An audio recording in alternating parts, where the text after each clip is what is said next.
네, 안녕하세요. 더함공동체교회 매일 5분 묵상, 오늘은 잠언 5장 21절에서 23절까지입니다. 제가 읽겠습니다. 대저 사람의 길은 하나님의 눈앞에 있나니 그가 그 사람의 모든 길을 평탄하게 하시느니라. 악인은 자기의 악에 걸리며 그 죄의 줄에 매이나니 그는 훈계를 받지 아니함으로 말미암아 죽겠고 심히 미련함으로 말미암아 혼미하게 되느니라. 아멘. 계속해서 정의의 길, 악한 길, 선한 길, 의인의 길, 악인의 길, 이런 식의 대비가 길이라는 표현으로 나오죠. 정말 그런 선택을 길이라는 표현으로 하는 건 적절합니다. 오늘도 길이라는 표현으로 그 선택의 경로를 설명하고 있는데요. 그동안 그 두 개의 길을 설정하며 설명한 경로하고 사뭇 다른 설명이 오늘 있습니다. 오늘 한 설명을 보면 여호와의 눈 앞에 사람의 모든 길이 있다고 이야기를 합니다. 여호와의 눈이 있습니다. 눈 앞에 두 종류의 길이 있죠. 자, 그런데 여호와의 눈 앞에 길이 있는데 먼저 여호와께서 평탄하게 하시는 길이 있습니다. 그런데 이 평탄하게 하는 길이 있는데 이 평탄하게 하는 길로 가지 아니하고 악의 길로 가는 사람들이 있습니다. 악인이 그 자기의 악에 걸려 악인의 길로 가게 되는데요. 이유가 뭐냐면 훈계를 싫어하기 때문이라고 이야기를 합니다. 하나님의 눈 앞에서 훈계가 있어요. 사람의 길로 가는 사람들에게는 훈계가 있습니다. 악인의 길로 가는 사람들은 훈계를 피해서 가요. 그래서 처음에는 하나님께서 곧게 하시는 그 길에 훈계가 있기 때문에 그게 불편하죠. 그래서 그 훈계 안으로 들어가기 싫어서 틀어서 넓어 보이는 악인의 길로 갑니다. 이 악인의 길이 훨씬 쉬워 보여요. 자, 그런데 한번 생각을 해보세요. 이게 두 개가 서로 다른 길입니다.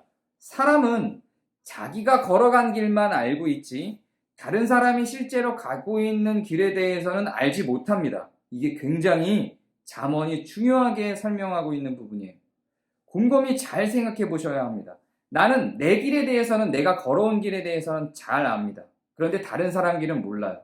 근데 내 생각엔 다른 사람 길을 잘 알 것 같거든요. 근데 잘 모릅니다. 반대로 거꾸로 한번 생각해 보세요. 다른 사람이 내가 살아온 길을 알고 네 길은 이런 거였어, 너의 삶은 이런 거였지라고 재단을 한다면 난 어떻게 얘기할까요? 네가 살아보지도 않은 내 인생을 어떻게 알아? 이렇게 얘기를 하겠죠. 심지어는 부모님들도 내 삶을 잘 모른다고 생각해요. 심지어는 나도 평생 같이 살아온 부모님이 돌아가시거나 한참 뒤에서야, 부모님이 아주 연로하신 뒤에서야 그분들의 길을 이해하죠. 우리는 내가 살아온 길이 아닌 다른 길을 결코 이해할 수가 없습니다. 자, 그러면 훈계가 싫어서 악인의 길로 들어간 사람들은 어떤 생각을 하게 될까요? 처음에는 넓은 길로 들어갑니다. 근데 그 악인의 길로 가는 과정에는 악이 있어서 그 악인의 길에 악에 걸려요. 매우 힘들어지죠. 그리고 죄에도 걸립니다. 이 죄에도 걸려서 매우 힘들어져요. 그리고 심히 미련함으로 그 길은 혼미하기까지 합니다. 자, 그런데 그 길을 가면서도 그래, 나는 저 사람의 길로 간 사람보다 훨씬 더 좋은 길을 가고 있어 라고 생각을 합니다.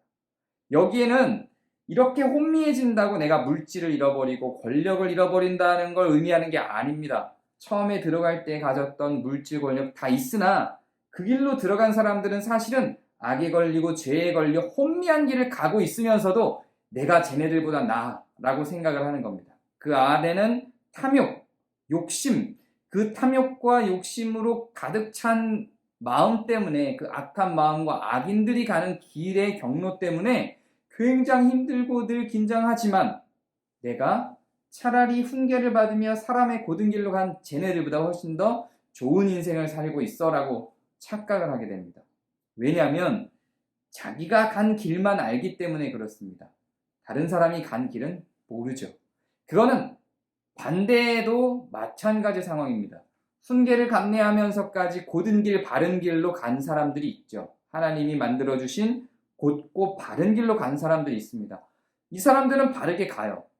그런데 그 길을 하나님을 신뢰하고 간다면 그 길 자체를 즐길 수 있습니다. 그런데 그 길을 가면서도 내가 훈계를 받으면서 이렇게 고든 길로 왔지만 저 평탄한 길로 가는 사람들은 얼마나 좋을까라고 생각할 수 있어요.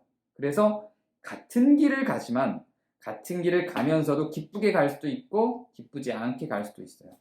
하나님의 눈이, 이 하나님의 응시가 이 두 길을 다 보고 있기 때문에 어떤 길로 가야 하는지를 잘 아시죠. 그래서 이 길로 가라고 훈계를 해주십니다. 그럼에도 불구하고 그 훈계가 싫고 고다 보이는 길이 싫어서 넓은 길로 들어가기 시작하면 어려움들과 혼미함이 오히려 있죠. 여러분의 길은 어떤 길이십니까? 하나님의 훈계와 하나님의 지혜의 소리에 귀를 기울인 바르고 곧은 길인가요?